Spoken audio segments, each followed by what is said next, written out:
Hello guys, welcome back. I'm Mr. Machete, your ECD facilitator. I want us to proceed from the previous record or the clip where we have ended.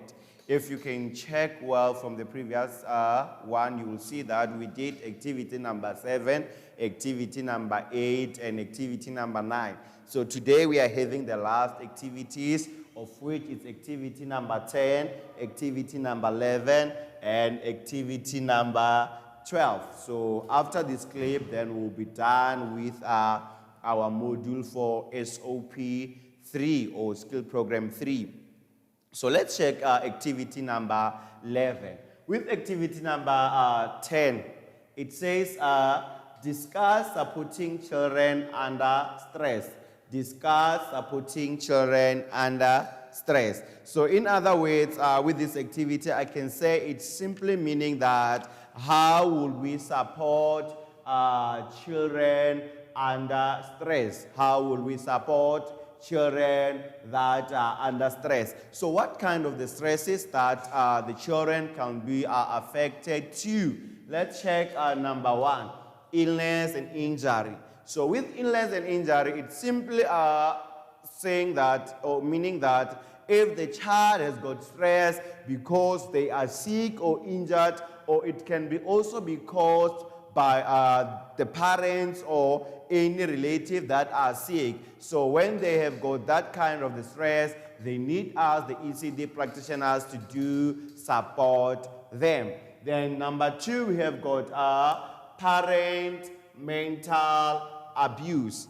Parent mental abuse. When we speak of the parents mental, I think what we're supposed to do here is the mental or abuse. Then here it can be also be the abuse of alcohol or some other things. Can be the alcohol or some other things, or just the substances in general. So if the parents they have got the mental or the substance abuse, it affects the children because they are their parents, they are staying with them. When they are drunk or when they are high, you find that maybe they don't treat them in a good way. Some other times they have to study, and then they make them to switch off the light and say, hey, switch off that light. I'm the one who's paying for them because they are high. They're not treating them the same. So it will also recommend us as the ECD practitioners to support those kind of children. So we must not be hard to the children. We must make sure that we found out why are they not doing their work? Why are they behaving like the way they are behaving? Some other time we find out they're experiencing such. Then the other one is arguments and conflict. Arguments and conflict. So with arguments and conflict, it can be either from the school or also from the family. So it makes those children to have what we call the stress. So they need support also from us as ECD practitioners so that we give them that fully support. Then the other one, we have what we call departure and returns. Departure and returns. There are some of the parents that are working far. Then when they go to their workplace, you find out they don't say goodbye to the kids. The kids just see their parents being disappeared. So that thing, it gives the kids the stress because they don't know whether mommy will come back or not. Daddy will come back or not. So those kind of the departure and the returns, you must make sure that you give your children time. You explain to them, I'm going to work so that I can buy you sweets. I'm going to work for a week somewhere. Then and you make sure that you contact your children when you are there. Contact them, hello them, and tell them that you love them and you're going to see them soon. At least it's comfort them as kids. Then the other one, we have got unexpected setbacks. Unexpected setbacks. With unexpected setbacks, guys, it includes things like if you lose your job. You know that when you lose your job, things start to change in the house. For example, like if maybe when they were going in the morning taking their lunch boxes, it was polony and cheese. Now because you're no longer working, maybe you don't afford that because the money used for polony and cheese, you can buy the sishebo that the whole house can eat, not just for the lunch box in the morning. So when things start to change, then the kids can also be stressed. So they need to be explained so that when kids, I'm no longer working. So now from now on, our diet will change. We'll start to carry this when we're going to school and everything so that they can be aware. Because the kids can see, and when they see things that are wrong, they react in a different way. So let's move to activity number 11, where we have describe what you will do or consider when drafting policy on behavior management.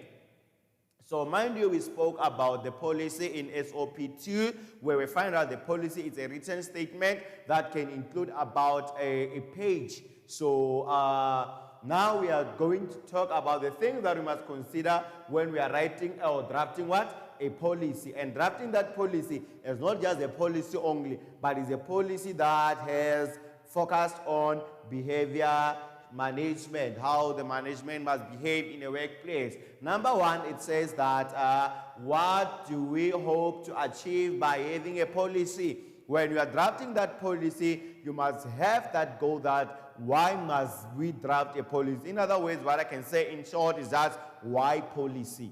So you must find that content that why you doing the policy. Then point number 2, it says, how will you go about achieving these goals?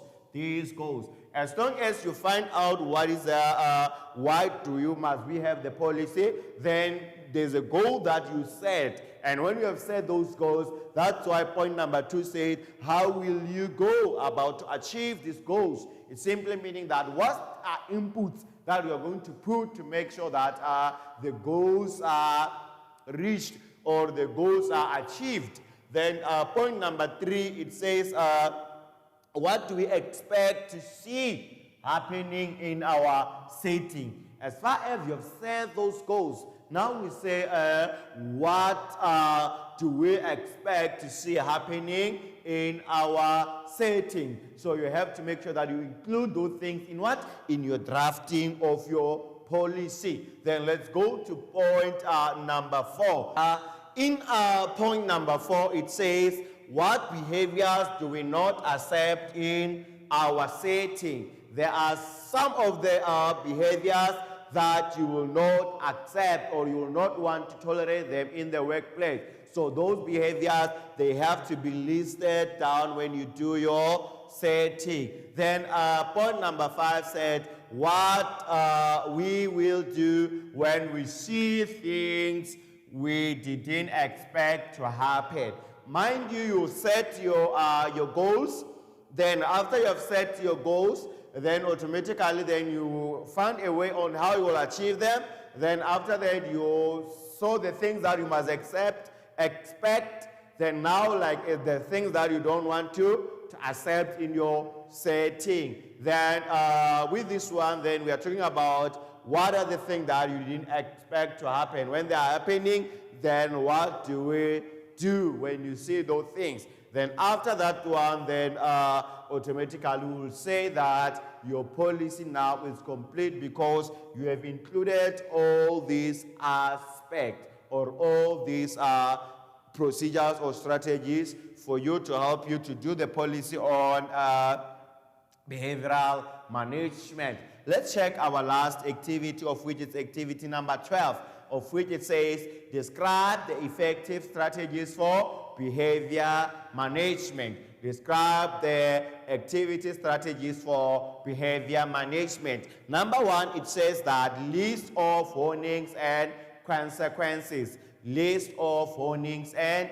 consequences. So you must have the strategy of listing all the warnings and their consequences, so that if someone is misbehaving, they are not going through the the policy. Then what are the warnings and what are the consequences if they continue to do what they should have not been doing? Then number 2, we've got what we call the general warnings. General warnings is one of the strategy that is active on the behavioral management policy. Then the other one, we've got positive reinforcement for defending children. Mind you, we'll be working with the children. We must reinforce those positive ideas or positive strategies for defending the children in the workplace. And then the other one, we have got time out and future consequences. Time out and future consequences. With this one, the kids must be informed about the time out, and they must also be